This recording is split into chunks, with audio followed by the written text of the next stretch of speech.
Oke, selanjutnya video kedua kita akan bahas mengenai persamaan diferensial parsial parabolik. Oke, ini agak panjang materinya, jadi kayak aku juga heran materinya panjang dan kalian juga dijelasin ini selama 4 pekan. Pertama, apa sih persamaan itu? Jadi persamaannya adalah persamaan difusi atau yang mungkin untuk yang umum, yang secara mungkin pada yang umum adalah persamaan kalor dengan parsial T waktu ada sama dengan D parsial kuadrat T suhu per parsial X kuadrat plus SXT. Nah, ini mirip dengan fungsi persamaan Schrödinger di mana persamaan Schrödinger yang time dependent tadi, time dependent di mana turunan pertama dari waktunya adalah sama dengan ini 1 dikalikan turunan kedua terhadap ruangnya ditambah ini adalah sebagai potensialnya gitu, potensial. Nah, ini mirip dan ya sehingga kita bisa menggunakan ini ya, mungkin nanti soalnya bisa pakai persamaan Schrödinger yang time dependent dan kita harus menyelesaikan itu dengan kode gitu. Nah, terus idenya gimana? Idenya jelas, berarti kita punya dua diskretisasi. Oke. Intinya adalah diskretisasi waktu dan juga diskretisasi turunan ruang. Nah, turunan waktunya seperti ini, seperti biasa, turunan pertama dan turunan kedua. Nah, habis itu turunan ruangnya seperti ini.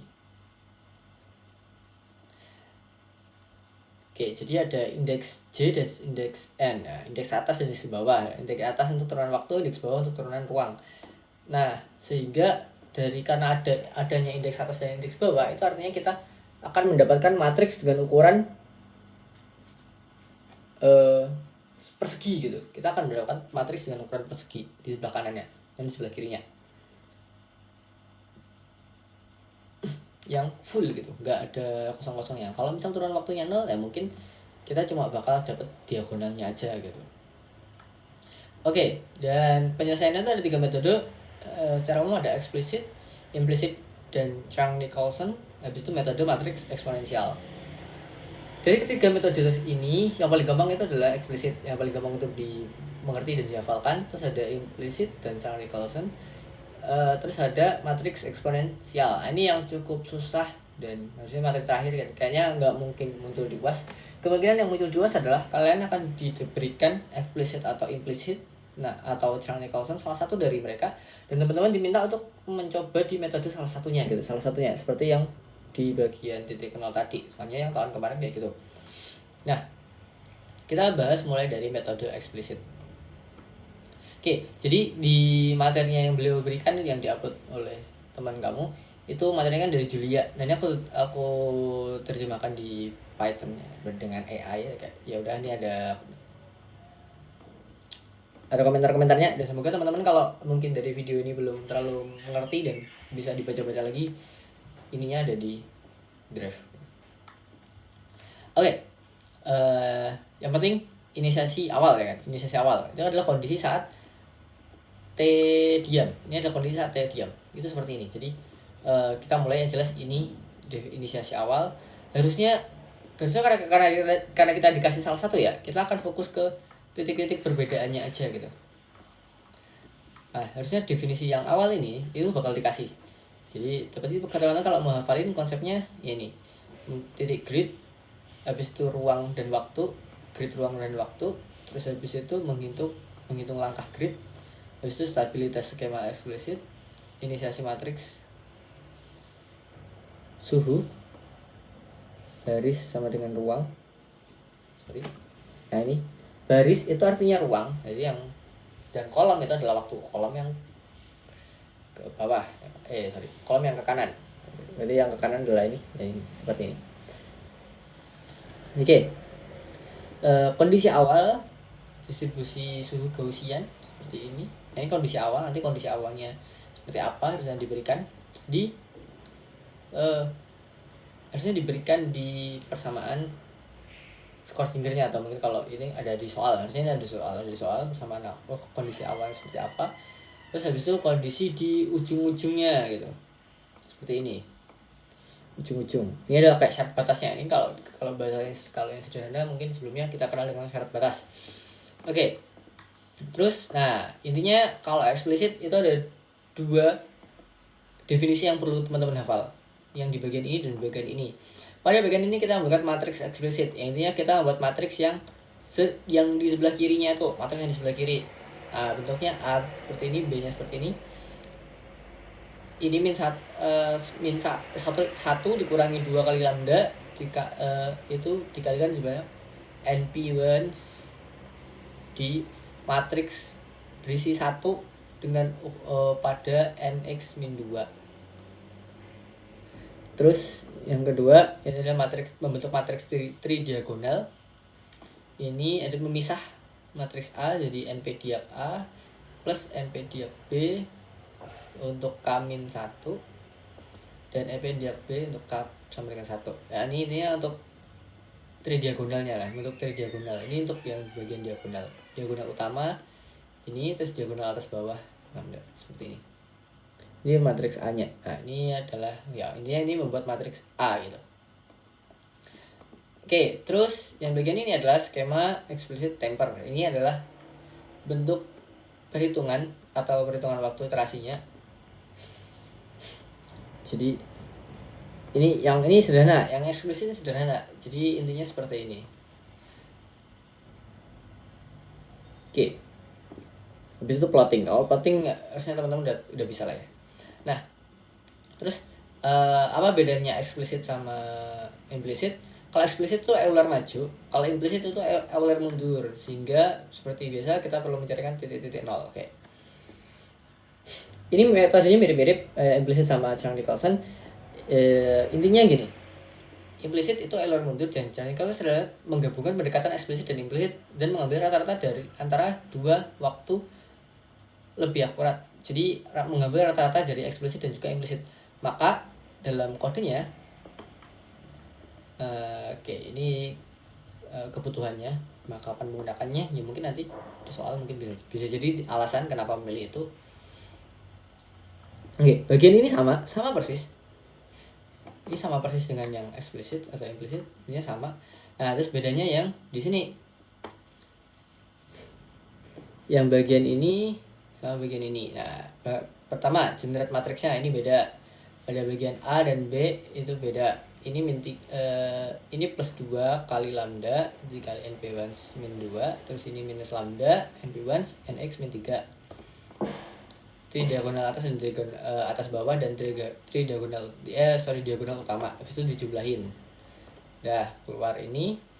Terus nah, yang beda banget itu di skema implit yang di sininya. Karena ya itu karena implisit kita kan perlu mencari nilai nol-nolnya gitu. Karena kita nggak tahu dari sebelumnya, sehingga pada bagian ini adalah bagian iterasi yang untuk penyiasan matriks. Jadi matriksnya disesuaikan dengan substitusi maju dan substitusi mundur. Oke. Ini dihafalin aja teman-teman. Nah, kayaknya ini kan panjang ya buat dihafalkan dibandingkan dengan implisit yang lebih sederhana gitu. Yang dihafalkan lebih mudah. Nah, kemungkinan soalnya tuh teman-teman bakal diminta dalam bentuk Chern-Nicholson. Kenapa? Karena pada Chern-Nicholson itu ada sebentar, yaitu plotnya aja ya, kayak ya plotnya aja, terus teman-teman kayak udah tau lah ya, nggak penting, ini nggak penting, yang penting di metode yang di awal lainnya ini sama. Terus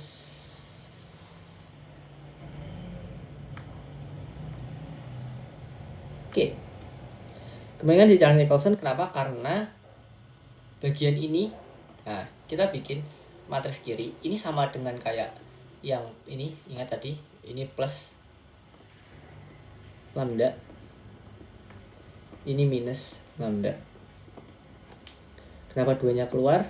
Karena tadi kan nilai rata-rata gitu, nilai rata-rata. Jadi ini mirip seperti ini, memang mirip seperti dengan yang implisit, dan ini mirip dengan seperti yang eksplisit. Bisa jadi teman-teman dikasih ini untuk mencari implisit atau dikasih implisit untuk mencari yang Nicholson. Untuk menggunakan yang Nicholson. Nah, terus skema ini, nah ini panjang kan? Ini panjang. Tapi bentuknya ini mirip dengan yang implisit. Kalau kita lihat, pada bagian ini DEBMY ini mirip banget dengan yang di implicit. Harusnya emang nggak mungkin sesusah itu. Nah ini kan sama persis. Nah tinggal bagian yang eliminasi ini. Yang pertama kan kita kan di sini kan eliminasi maju, modifikasi diagonal gitu. Diagonalnya diubah, dimodifikasi sehingga kita bisa substitusi maju atau substitusi mundur. Nah kalau di sini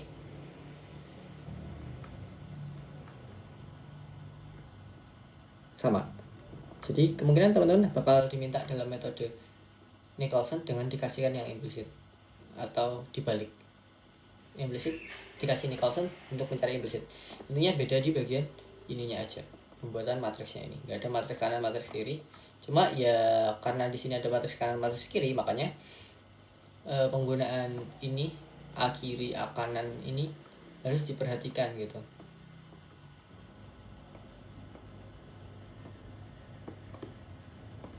Oke. Itu. Terus ya bisa dihafalin. Ini harusnya bisa lah hafalin besok pagi atau nanti malam bisa dihafalin. Terus terakhir, yang ini agak panjang, metode matriks eksponensial. Ya, ini intinya adalah sering disebut dengan Suzuki-Trotter. Dan karena katanya materinya baru disampaikan di pekan terakhir dan nggak banyak disampaikan, intinya kayak teman-teman dikasih tahu aja gitu ada sekarang itu metodenya seperti ini. Metode ini akan diajarkan lebih lengkap kalau teman-teman ngambil Kapasitas Selekta Kompensasi. Nah, intinya pertama kita ini mendefinisikan eksponensial nih Polton itu yang pangkat sesuatu tuh menjadi I ditambah sesuatu sama pokok menjadi deret itu menjadi deret, ini menjadi deret ya, for menjadi deret. Terus ya ini yang sama, ini sama semua, karena kasusnya sama kita menggunakan ini sama semua dari atas tergantung kasus bisnisnya. Oke, kemudian di Suzuki Trotter order 1. Nah di Trotter order 1 dan order 2, nah itu bedanya di mana? Bedanya cuma di bagian evolusi ini. Atas-atasnya sama. Ini -2 lambda NP bawah ini NP diak ini.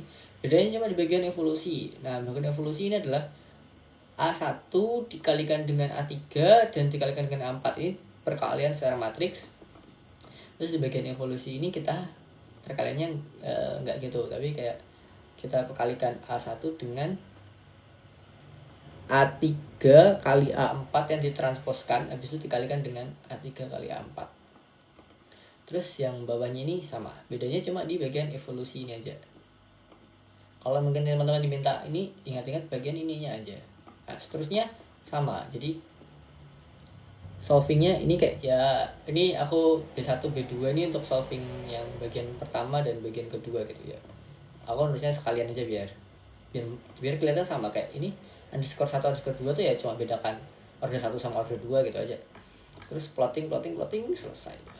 Intinya itu. Kalau teman-teman nanti dikasih kode untuk trotter, ya emang terpaksanya emang trotter, bedanya cuma di bagian tadi aja. Order 1 order 2 tuh bedanya di bagian ini sama di bagian ini. Oke, mungkin itu saja, semoga membantu. Kalau ada pertanyaan bisa chat pribadi atau di grup. Terima kasih. Semoga membantu.